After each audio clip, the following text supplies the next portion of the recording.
morning. Good morning. Welcome to Detroit Black and White, our Saturday morning's edition. Listen, two people are missing today, and that's okay. Adolph is not here today, and Alla is off today. He's doing something with his family. First, I want to do this. I want to give a shout out to our family member, Lady T. If you are watching Detroit in Black and White, we want you to give Lady T a shout out. She is our girl. She makes sure that we on time. She makes sure that she run the commercials. Whether she is not feeling well or not, she's up, shows up. So give a shout out to her. I also want to give a shout out to everybody that has joined us on these YouTube streets, as well as this Facebook streets, as well as on all the other social media platforms. We want to tell you thank you. The other thing we want to do is this. We want you to hit that like button, subscribe, and share. Subscribing to Detroit Black and White costs you what? Free. Okay? It is free. We also want you to join us on this chat here. If you want your voice to be heard, you can join us in this chat, but you can also use your phone and come on into the room. Come on into the room.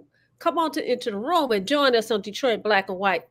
Listen, Jim and I, we know how to bring it. We're going to bring it hot, hot, hot on this very cold Saturday morning. Who am I talking about? The former chief of police of the Trenton Police Department, Jim Nardoni. Good morning, Jim. Good morning. Good morning to Karen C. and Bridget and Stephanie Jackson. Hello, Jill Sheridan. Hopefully you're in a warm place. Hazel Park Taekwondo. Thank you for joining us today. And of course, Dwayla is always with us. Thank you, Dwayla, for being a part of our show. I'm going to tell Dwayla's business. Dwayla's somewhere warm. Good for Dwayla. She was somewhere warm. It is cold in the D. I mean, cold. But yeah, so yeah. So what we do, Vanessa, I'm sorry, I didn't mean to interrupt, is we want your input. Vanessa and I, we're looking at different formats for the show. We were live and well last night, and we took a step back so Adolph and Alan could interview our two candidates without too much cross talk in between. But Vanessa and I, we love the cross talk, right? That's who we are, and we love your comments and keep bringing them. And we're going to give you an assignment today. So we'll talk about that in a minute. Go ahead, Vanessa. Right. So what we're doing, of course, everybody knows that it's Black History Month. So I want to talk about a couple of people today. Hold on one second. So last week I was inspired by you guys. I had a few people last week, but you and Adolph, I believe, maybe even Alan, I think. I can't remember. All of you guys talked about people that are with us. A lot of times when we talk about history, we talk about people who have transitioned. So I want to talk about a hometown girl, somebody that's young. I believe in giving people their flowers. And then I'm going to talk about somebody that's transitioned. So the first person I'm going to talk about is, and you guys are going to trip out, I'm going to talk about the greatest woman of all times. That would be Clarissa Shields. Clarissa Shields is from the state of Michigan. Actually, she's from Flint, Genesee County. I think we had a guest on the show last night that's running for governor. He's from Grand Blanc, which is right next door to Flint. So Clarissa Shields is a Flintstone. She is a boxer. She has made history. She's won several championships. I believe it was well, first of all, let me say this. Her father introduced her to boxing. He went to prison as she was 2 years old. He went to prison. He got out at 9. He introduced her to boxing, but you know what? He felt like boxing was for men, not for women. Her grandmother, and this happens in a lot of families, her grandmother picked up the mantle and said, you know what, I got you, baby girl. And she encouraged her daughter. I want you guys to Google Clarissa Shields. She's 30 years old. I think she got a fight coming up here in Detroit. She is She is, oh Lord have mercy. I had all her, yes. She has held four major world titles: WBA, WBC, IBF, and WBO. She was also in the Olympics before as an amateur. She was in the Olympics and then she went pro. So shout out to Clarissa Shields.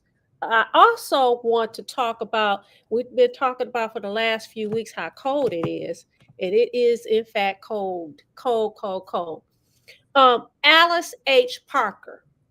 Some people may be familiar with this name. She's an African American inventor who was active in the early 1900s. She's a graduate of Howard University, which is a HBCU. Shout out to the HBCUs.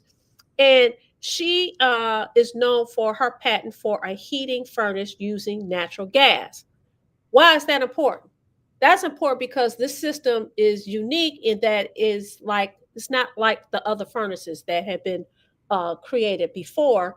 What happens is she's responsible for us being able to have heat in all these different rooms, centralized heating.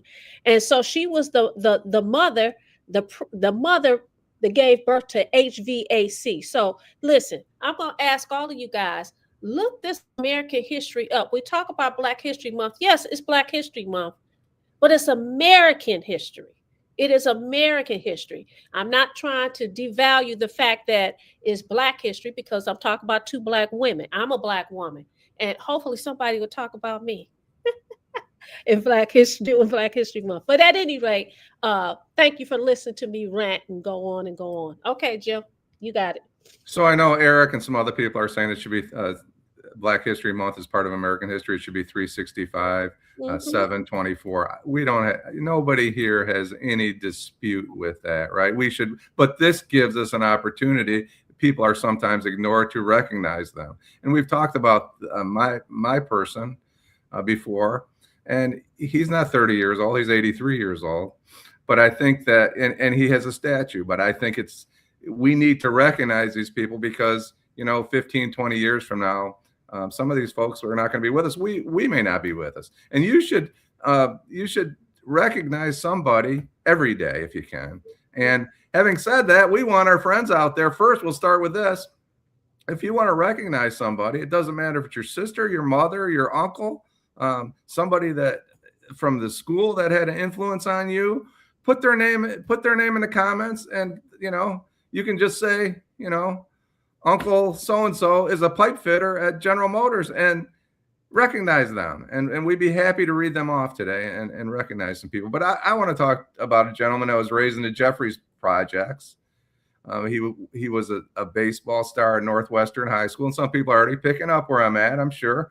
I'm not going to mention his name yet, but it's going to be pretty obvious. After a doubleheader against the Yankees at Tiger Stadium, he hit a solo homer to help the Tigers win the second game, got in a Ford Galaxy, and drove straight to 12th and Claremont during the uprising of 1967. That's Willie Horton. In his police unit, he didn't shower or change into his street clothes before leaving Tiger Stadium. In full uniform, he stood on top of a Ford Galaxy and implored protesters to calm down, to stop the looting and burning. And that's Willie Horton, who's, again, 83 years old. I don't want people to forget Willie Horton. Willie Horton is a part of my life when I was growing up as a kid, right? We're having uprisings, and there's kids out in the suburbs like, my dad was from Muirland on the west side of Detroit that loved Willie Horton. Willie Horton made a difference in this community, and he has a statue at Comerica Park, and he should have a statue. But don't forget about people like Willie Horton. Remember these folks. Yeah. So I see that some people put, for some reason, my thing, maybe you can read, somebody put something in, Mumford Point Marines, love my dad and uncles, Janet Overall. Okay. Thank you, Janet. Janet. But I can't even read beyond that. I'll read them. I brought my good glasses. They're here somewhere. I can scroll. Kenneth Powell recognized the Northwestern Colts. Thank you, Kenneth. We're talking to Duela. Put your mama in the chat. Janet Overall, Montford Point Marines, my dad and my uncles. Thank you, Janet. And we're glad to see you this morning. Timothy. Good morning, Timothy. There's Evans Michael. Bridget saying good morning to Lady T. Go ahead. We have a guest. Please bring our guest on. Maybe they have somebody they want to talk about. It's Mike Evans.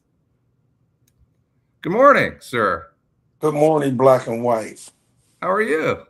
I'm fine. I'm gonna give y'all some. Can I make a correction before you start with your whatever you got to say? Okay. First of all, it's good morning, Detroit in black and white. Let's get that together. You don't have to take that from her. You don't have to take that from her, Mike. Okay, I'd like to give y'all props for Black History Month on how y'all versify. I really enjoy that.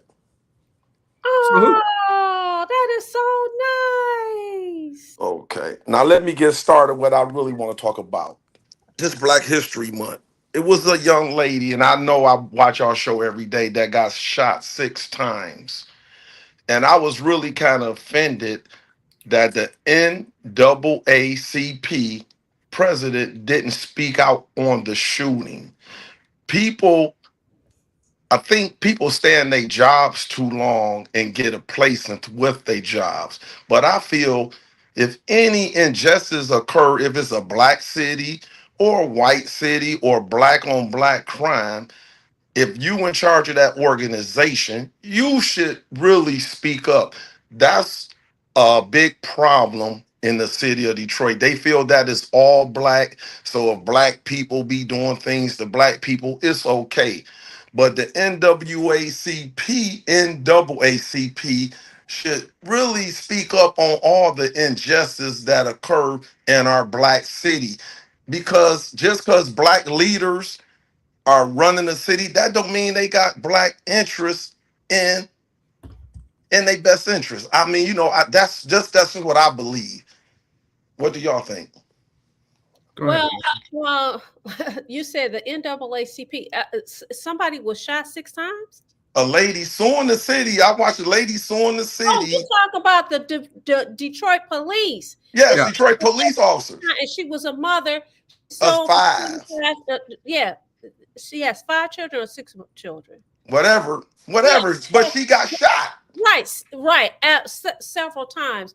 And what you're saying is the NAACP should be outraged about that you have somebody that is a public servant who is working for us and getting paid by us, could have killed the lady, right? Shot her 6 times, and you don't have anybody talking about that, but you have the same individuals giving a press conference about what's going on in Minnesota. Is that what I'm getting from you, Mr. Evans? Is that what we're all getting from you?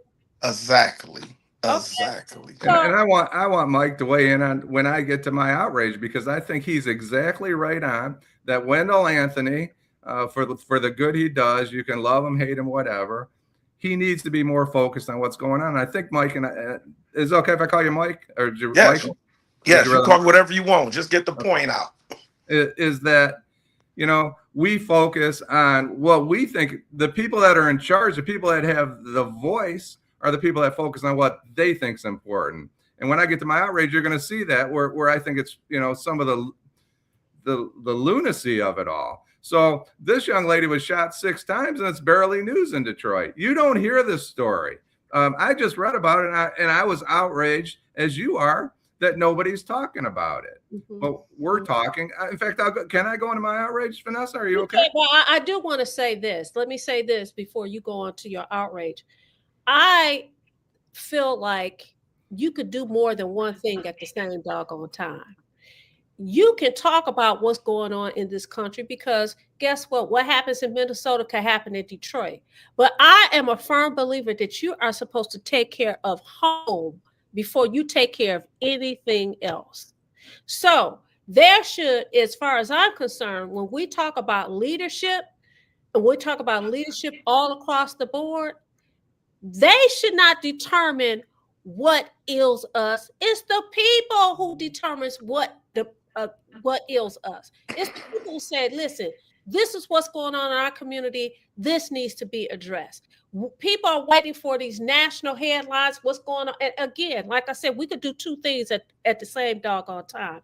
It just doesn't seem to be that focused. Go ahead, Jim. You go for your outrage. Should we do our break first, and then? Oh yeah, it's time for. We're with the great Michael Evans. We're Michael Evans, and we're gonna take a break and get back. Right.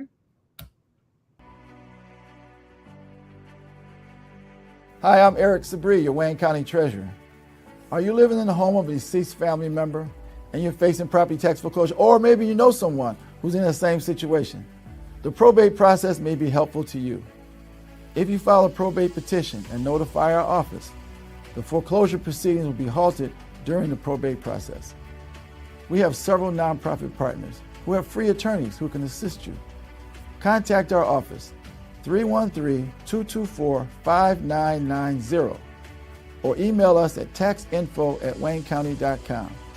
Don't lose your family property. Some of these properties have been in the family for 4 or 5 generations. Contact us now. We're here to help.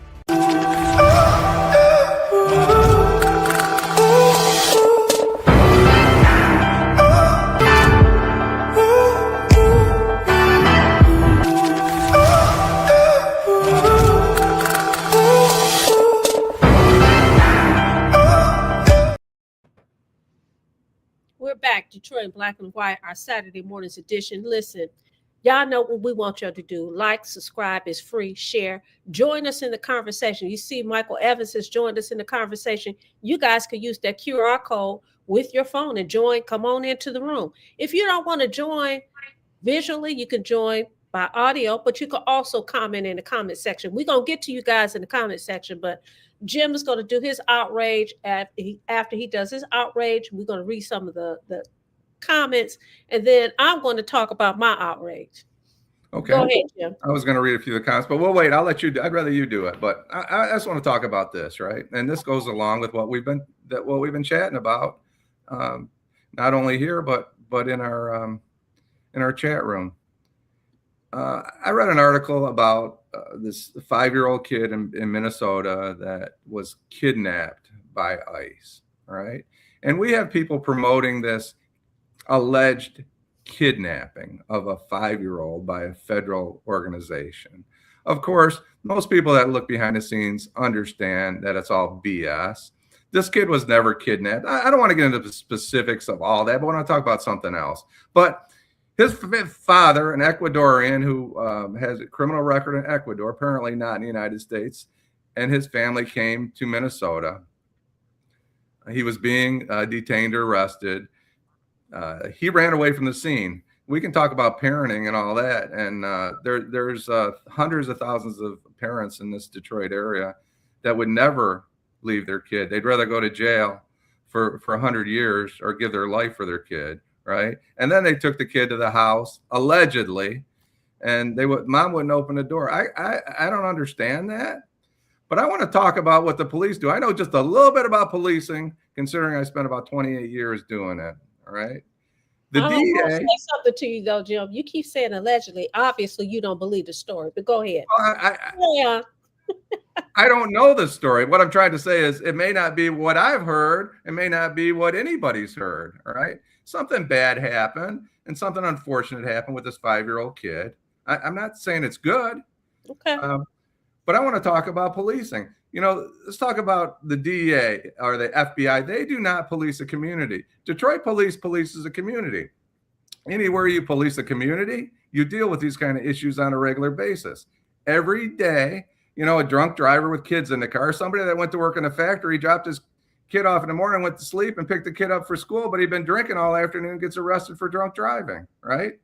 What happens? The police have to find out where to place that kid. There's a traffic stop, an arrest warrant for armed robbery. There's a kid in the car. The police have to deal with it. They got to find an auntie or somebody to come down and take the kid, right? Domestic violence happens with children in the house every single day, right? As an attorney, mom's on her way to the hospital or dad's on his way to the hospital because he was abused by the other party and the other person's in jail. Well, guess what? There are kids involved. Drug houses. I've been in crack houses where there's been kids in the house and everybody went to jail, and you have to figure out what you do with the kids. Right? These are temporary issues. All right.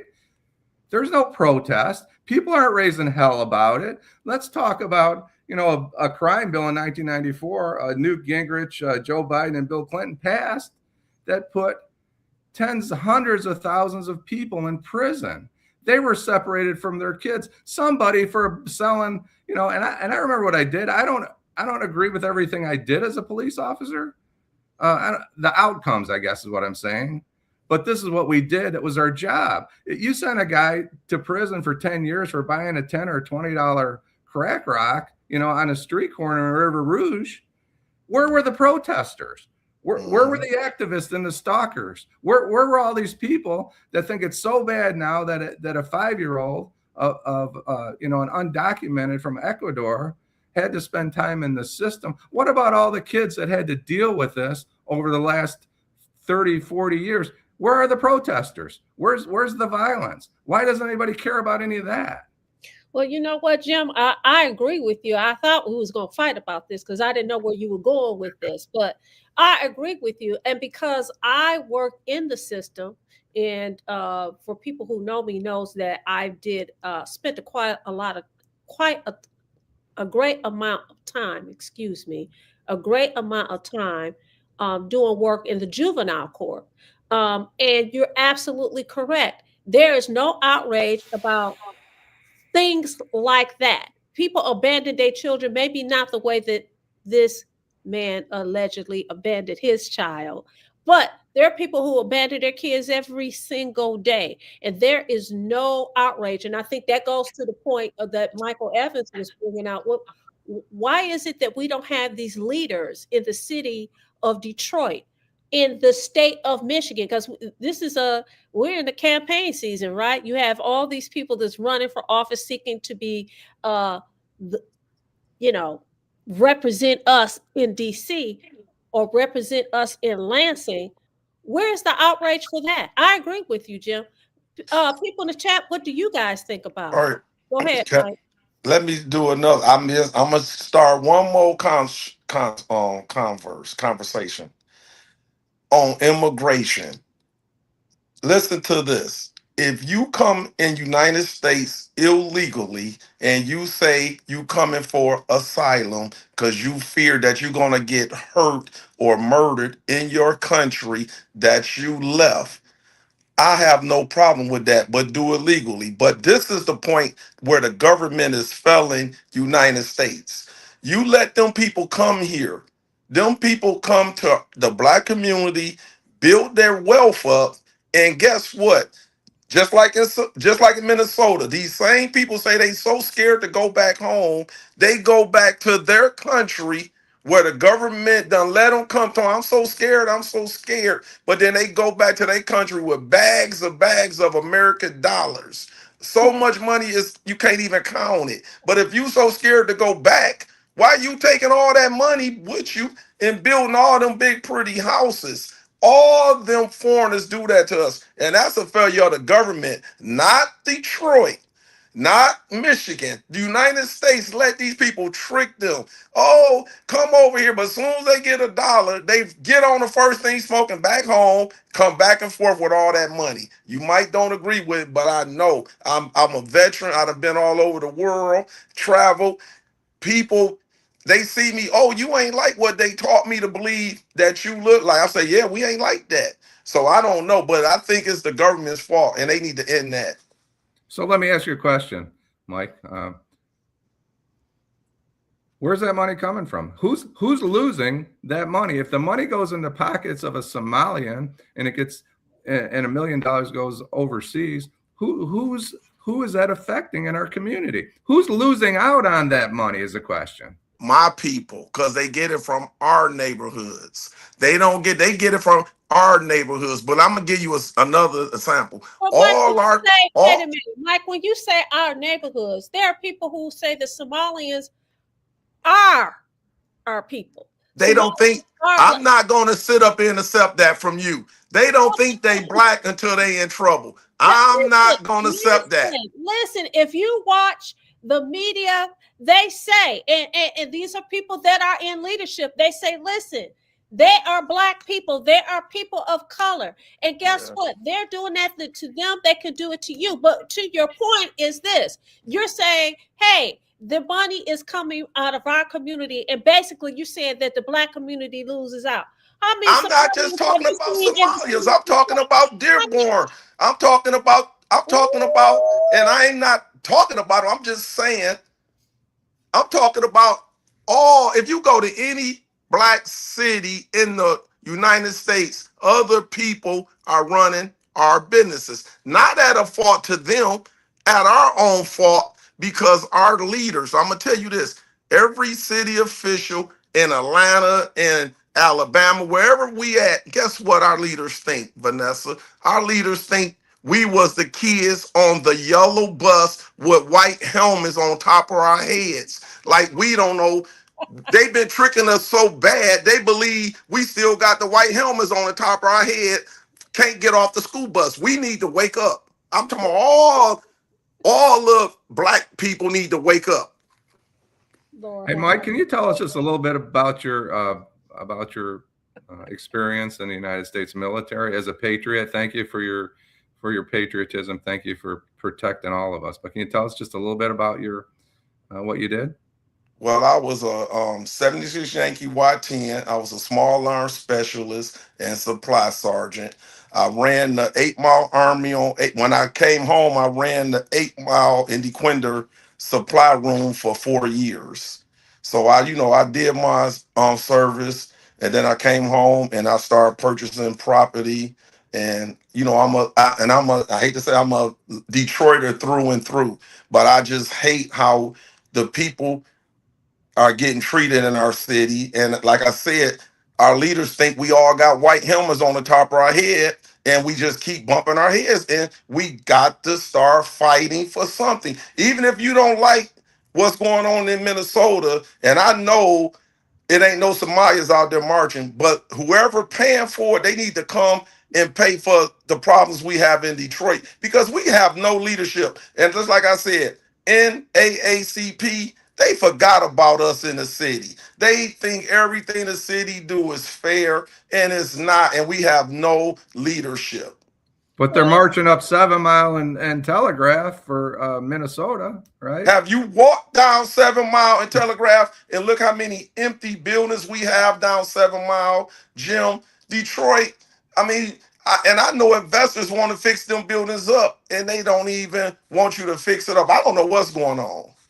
But Wendell Anthony was over there with protesting Minnesota. You said he had a press conference last week. I saw a little bit of the press conference, and I know there was a march. But this is the thing: do you blame him or do you blame the people? Because people aren't demanding that of the NAACP. That's what I just said. And so, if the people aren't demanding that of the NAACP, why would you call him out? Why would you call him out? Because he's a politician. Go ahead, Mike. Go ahead. Because I just told y'all they think we got white helmets on the top of our heads getting off the yellow school bus. And that's what we have to, just like you said, we can't make nobody change. We gotta make them change by our actions. We gotta stop accepting the mess that we are getting. I'm telling you. But this is a situation where the solution sometimes is worse than the problem, right? When they turn into politicians like the politicians are supposed to be up against, the politicians they're supposed to be challenging, they just become a part of the problem.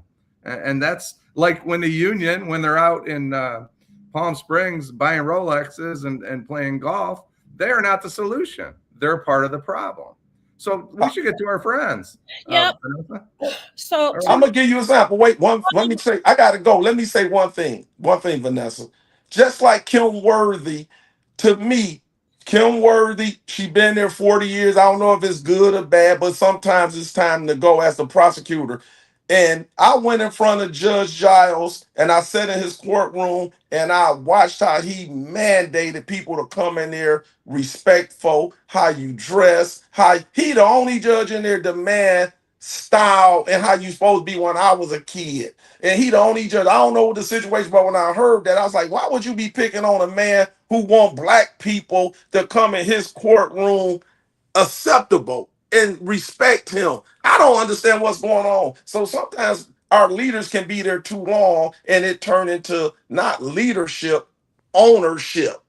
It's a difference between leadership and when you think it's yours and it's not yours.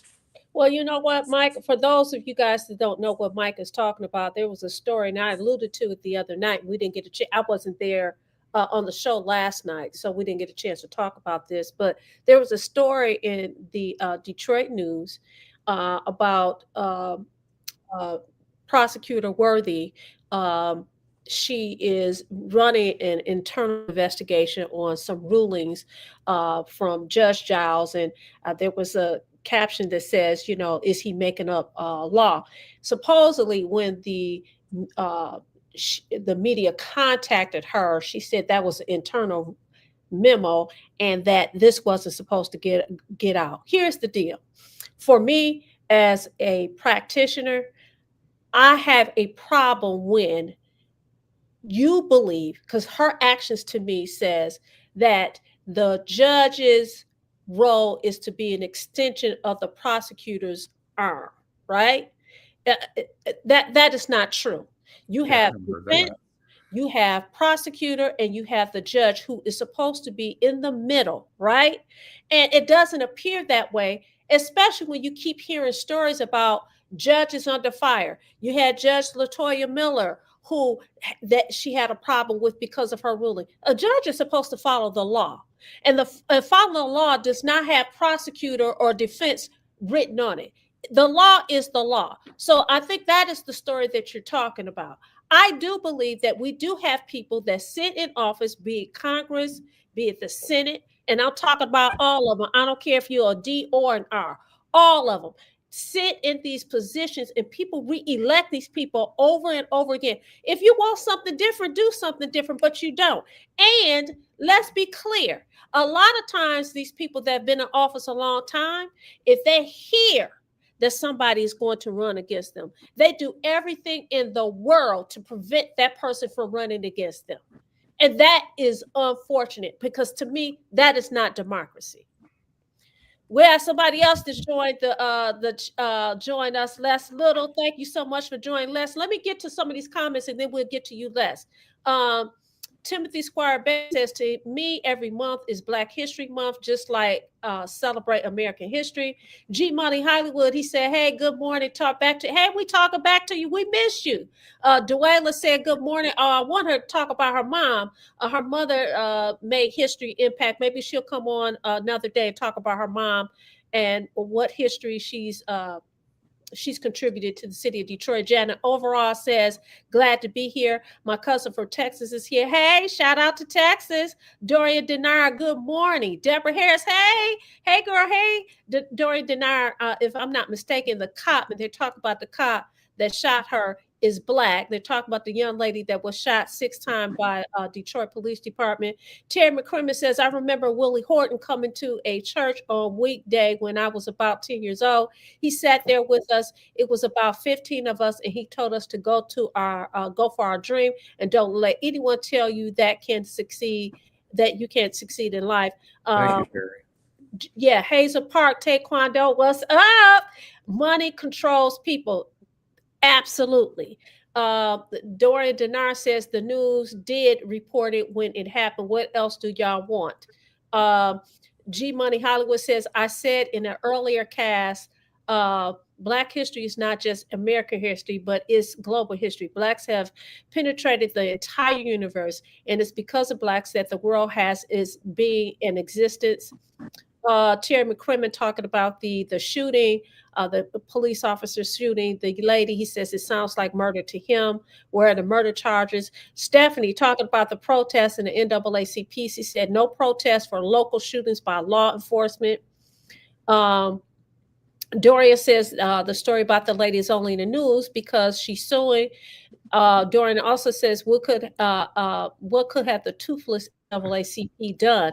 A chicken dinner and a press conference. Come on, son. Les Little, who's joined us, he said the Detroit chapter of NAACP has been missing in action for years. Deborah Harris says, yes, I remember Tracy Allen, a Detroit mother of 5, filed a $25 million federal lawsuit in February 2026 after being shot 6 times by Detroit police. Timothy Squire Bay says Detroit NAACP leader is a joke.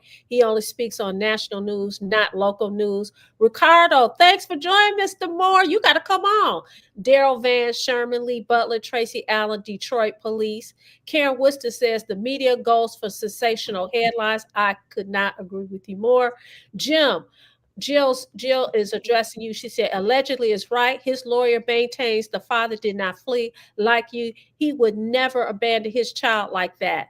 Yet people believe this narrative from an office that continually lies. And that's right. And I said alleged, right? I said, I don't know the story. That's what the government's reporting.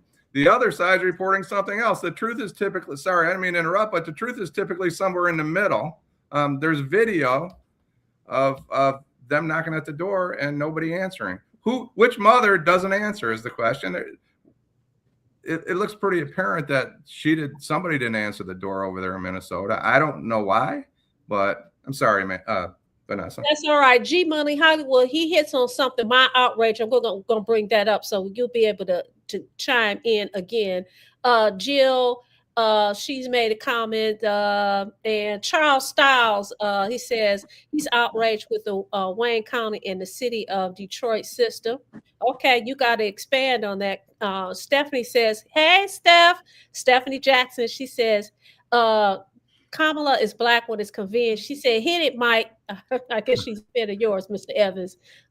She says, our black leaders steal money for themselves, not for the masses. Mr. 1213, thank you so much for joining us this morning. He said, Mr. 1213 says, I haven't given any Somalian my money. How are they obtaining this money from us? I don't even shop at grocery stores in Detroit. We pay income taxes. Right. Mr. 40 Scratch says bags of money. No, they're not drug dealers. And Hazel Park says you should run for prosecutor. I don't know who he's talking about. Irene, I know he's not talking about me. You need to run for prosecutor. You need to run for prosecutor, Vanessa, but they wouldn't let you. But you need to run. I just told you what the playbook is. Listen. All right. Well, I'm gonna put a thing out. Vanessa Moss for prosecutor. Listen, let me tell you something, and this is the honest to God truth. And Les will get to you.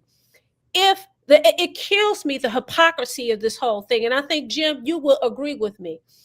You vote for these people, they come in office, and you support them. But as soon as you have constructive criticism, you become their enemy for life, or you don't like me. First of all, how immature is that? Second of all, as people who vote for these people who look to these people to be our leaders, you should be pissed the F off that they feel like they can be called in the carpet. Our parents called us on the carpet when we were kids. When you messed up, guess what? Straighten up. You straighten up. They called us on the carpet. Our teachers. Vanessa. They don't even. Leaders, no. So when I go, I don't mean to cut you off, Vanessa. Vanessa.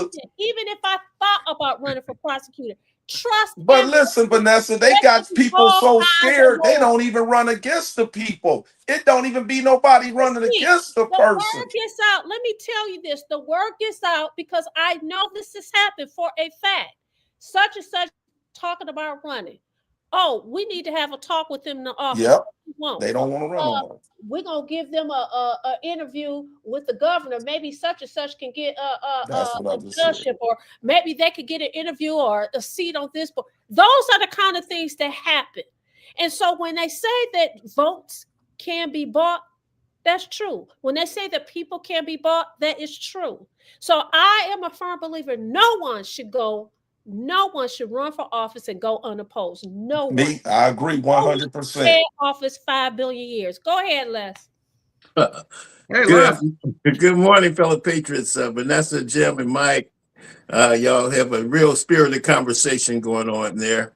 I wasn't going to chime in, but then I just couldn't hold back. You know, we always talk about it. And Jim, you can do me a favor when you say that. Don't say the government. Say our government, Our because that's government. what we Okay. keep. If we keep on saying this, this is ours, It's our man. We government. gotta own this. The That's good, bad, and the ugly of it. We gotta own it. Of the vote is our voice, and our voice is being hijacked by big business and money. I mean, when I was first started voting many years ago, money wasn't a factor when you ran for office. It was ideology was on Front Street. Now it's, oh, how much money you got that you can win because you make it. You can you can draw the most money. See, that kind of stuff got to be going to the wayside. What kind of ideology do we want to put into our neighborhoods to make change effective? And that's the problem right there. We don't have, I guess, experienced people running our government. You know, like say Vanessa's a lawyer. She should be, she should be the prosecutor, but she won't get there because of the politics in politics. So I'm going to ask the panel this, and our guest, Deborah Harris, asked a question. Come on, Jim. You say that you pay taxes. Explain. Well, we know that the billions, apparently billions of dollars, went for, was it childcare, or these are grants financed by us, the U.S. taxpayer, that are giving this money for childcare in Minnesota, and the money is allegedly. Sorry, Jill. Jill, I'm not frustrated with you. I'm frustrated because nobody tells the truth. That's what I'm frustrated about. So if $9 or $18 billion was paid for in grants to some people from Somalia, and the money was put in suitcases and moved overseas, that only means that it came from you, and it's not going to where it needs to go. It's not serving us as people that are part of this U.S. government. It's serving people in a foreign nation. And again, these are allegations. Apparently, TSA's got $9 billion leaving this country in suitcases that nobody, that our government said it was okay to move.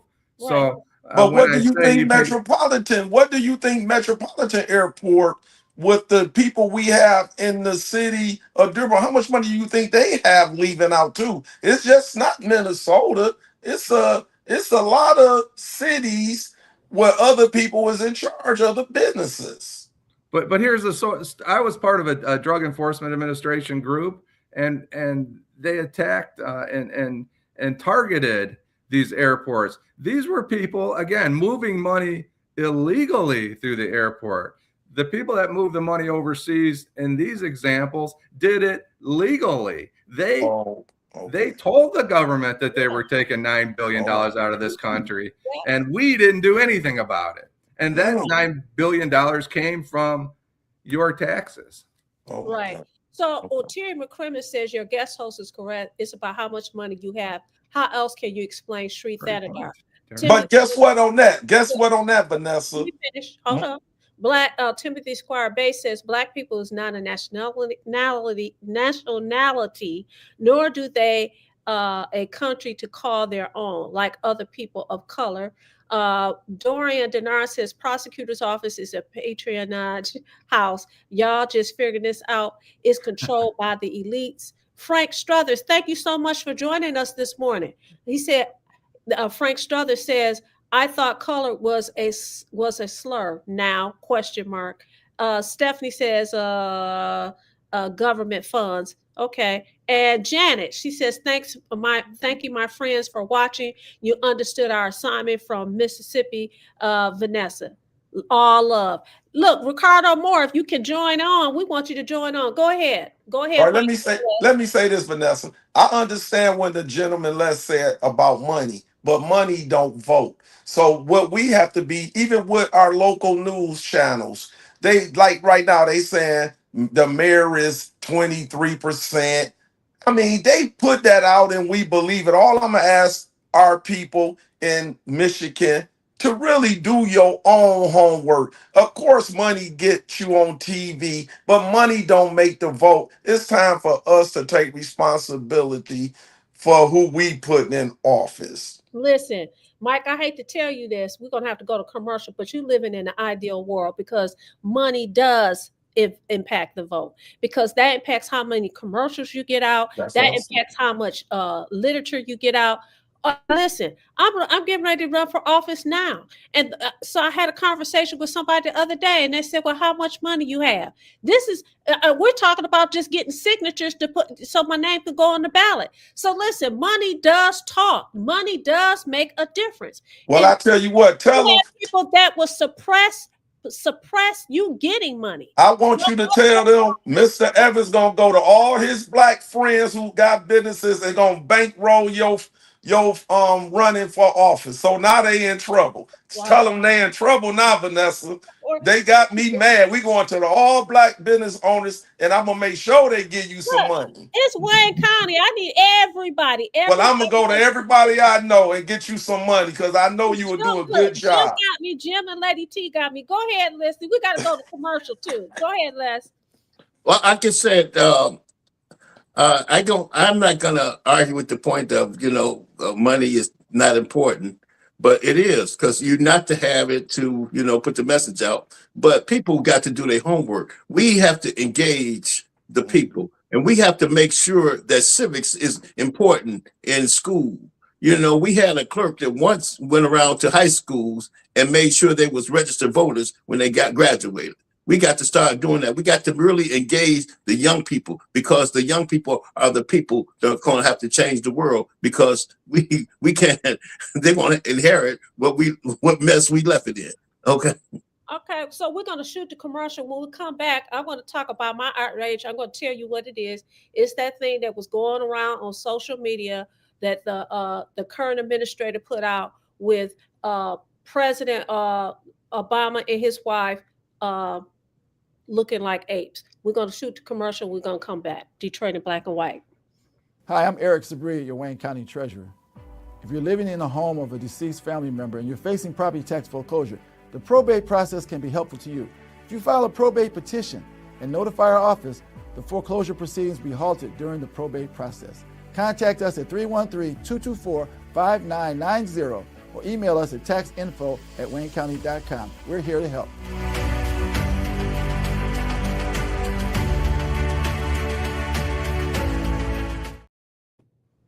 We're back, Detroit in black and white, our Saturday morning's edition. First of all, I want to give a shout out to every last one of you guys that have joined us in the comment section. And those that didn't join in the comment section, but you're watching, you know what we want you to do. Like, subscribe, share. Subscription is free. Free. We want you to continue to join us on these YouTube streets. Every Wednesday, we bring the heat. Every Friday night, we bring the heat, and Saturday mornings. But you can also watch Eric Brown presents, Detroit Black and White presents Eric Brown on Monday evenings at 8:30 to 9:30. Okay, so listen. Yesterday, a friend of mine, we got into a heated argument yesterday. We got to a heated argument about this tweet that went out that the guy that sits in the Oval Office put out. These photos of these depictions of people, and in particularly with Barack Obama and his wife, Michelle Obama, looking like apes. And the argument was, well, he did that with other people. Well, other people is not my people, okay? I have a problem with it because of the systemically, we have been viewed as animals. We have been viewed as apes. He has been attacked. He did this during Black History Month. I'm pissed that people are asking him to apologize because let me say this. He told us who he was. He showed us who he is. And apologize for what? Apologize for being who you are? No, don't apologize for being who you are. You should not have done it, but you did it because that's how you feel. And for those people who have said, okay, but he did it with other people. Listen, when you say that and when you say things like, well, what did Barack Obama do for Black folks? Guess what? He gave people hope. He fed people hope because people like myself, people like my children, people like Jim's children can look and say, you know what, I came from nothing. I could be the leader of the free world. So that is a hell of a lot. So don't miss me with the cap. Miss me with it. I did not want to see it. I saw it once. I'm tired of them showing it on television because, again, what it does is incite people like myself. It incites us and get us all pissed off. Listen, I know who the hell this guy is. I know who he is. And for people who voted for him, some of them may not be racist, but they believed in a racist. That, for me, is a problem. Okay. Yeah. All right, I got a comment on that. I like to say you said it. You know who he is. But what about, I hate to say, what about our people who we vote for and we don't even know who they are? We don't even know who they are. They trick us. They trick us, Vanessa. They don't, like me. I'll be 65 years old and I voted. It ain't not one time no one ever suppressed me not to vote because I vote. But then I hear people, my own people say, oh, these people suppressing us not to vote. They suppressing us not to vote. No, you people told me ever since I was 18, when I'm voting, we going to fix the schools. We going to fix the schools. Damn it, we don't even got no schools, Vanessa. But from 40, 50 plus years, I heard we going to fix the schools. At least you said it. You know who you voted for, so you shouldn't have voted. What about the people who vote for people who ain't even who we think they are? And they are colored. And they are colored. Detroit is ran by blacks. Why is the city of Detroit so terrible? Then you can go across 8 Mile, you can go across Telegraph, you can go across Michigan, and it's so nice. Explain that to me. I can do it. I can do that. When the emergency manager came into office, he just came in here and swooped up a lot of the money in the black communities, okay? Especially in Detroit. We had $93 million in the bank, and John Sneed, Dr. Sneed, gave us a bond for $1.5 billion, and then they came in and swooped it out. We was doing okay with our schools. We have educated ourselves to the point that this is what we wanted for our children, is to have an African-centered education from K to 12. But they wouldn't let that happen. They came in here and took it over. When I was at the Sixth Circuit Court of Appeals in 2000, I got my poster up there, 2002, May 3rd. I got one too. The streets of Cincinnati should have been filled. They should have never forgotten that day in the history of the world, okay? Because the streets of Cincinnati should have been flooded with patriots that believed in democracy and to end fascism, okay? But they wasn't. Like we talk about the NAACP, they get 10,000 people down there for a chicken dinner, but they couldn't get 10,000 people in front of that courthouse to make sure that fascism was being challenged that day. And then when you don't have people that challenge the system, enough of them, they can feel they can run over you, okay? So I got a detour because this is truth. Listen, I said on this show, how many months ago, Jim, was that you and I had that conversation when I said I'm not going to stop being who I am for somebody to support me, to give me an appointment or whatever. Listen, when you run for office, somebody just called me the other day. Okay, Vanessa, after you get your signatures and those who want me on the ballot, I need you guys to get in contact with me so we can get your name on my ballot. On the petition, so my name can go on the ballot. You need to get what is that, Jim? When you get people like you go to this district endorsements. Now we're sitting up here talking about the NAACP. The NAACP, the Fannie Lou Hamer, which is an arm of the NAACP. What they do endorsements? Money. They do money is what they do. So if you say anything that they perceive as negative, guess what? You're not going to get the endorsement. This is an example of how people can be suppressed.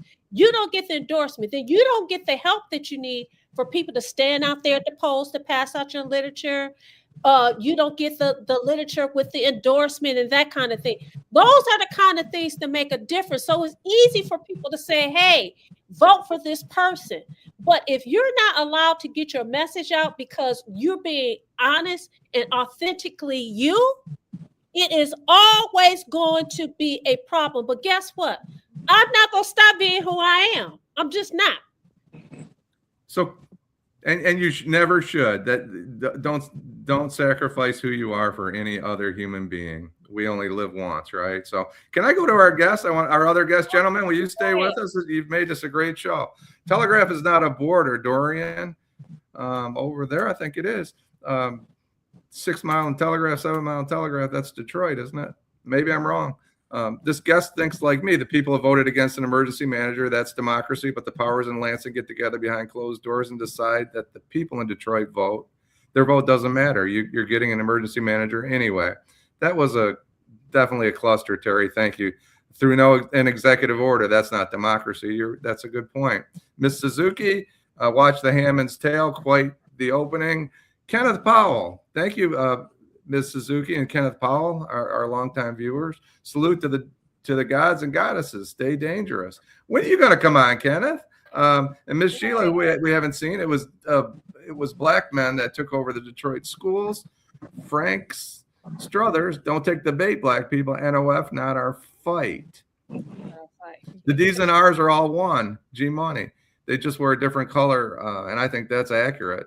Biden says horrible things about the black community, and Clinton incarcerated the black community at an alarming rate. We talked a little bit about that today.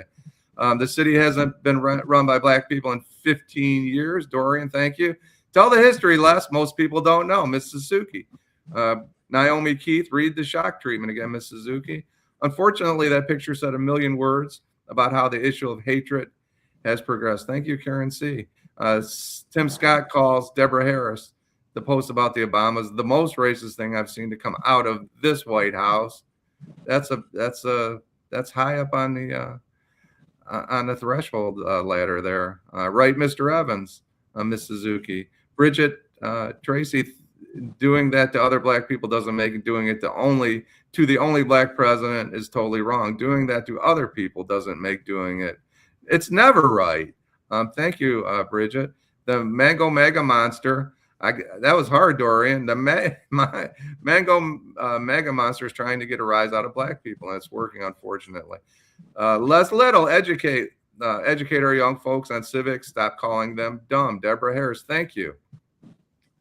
Please believe, this is MZ Suzuki, Miss Suzuki. This is a great one. Please believe that President Obama and Michelle don't care. They're unbothered. Why should they care? It's ridiculous. It's stupid. It's childish. It's all the things that we know it is. And it's a terrible example from it would have been a terrible example if it was a city councilman. It's the president of the United States. That is. You know what enrages me is that they keep showing it. The media keeps showing it so that they can get a rise out of us. And so, I'm sure I didn't watch last night, but I'm sure it showed it last night. See, I would have just popped off last night if I had been on the show last night and they showed it. I don't want to see that. He's already told us who he is. All right. He is now, listen, I'm just going to support who I am. I don't need to keep seeing it. I don't need to keep hearing it. I'm done. Thank you, Deborah. That's what I thought. I wasn't positive on that.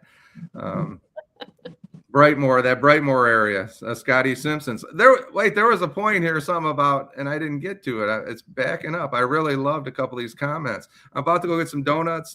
Dorian from Dutch Girl White. That sounds like a good Saturday. Go get a car wash by the Arabic people and buy some tires. The only thing you forgot is you need to go over to El Rancho and get a Botana when you're all done there, Dorian. I know right where you're at. Know where you're going. The money is generally with the thieves and backed by them. Kenneth Powell, that's right. I'm trying to read this. I need to put my glasses on to read this name. Navalian, that's Detroit. I can't get it. I can't put it together. My apology. But money is the catalyst of the massive lack of any positive change for we the people. Why does so many cities with different governments have nearly the exact same problems all the time? 4260. Thank you. Read that name for me, Vanessa. I can't get it. Naval Lion.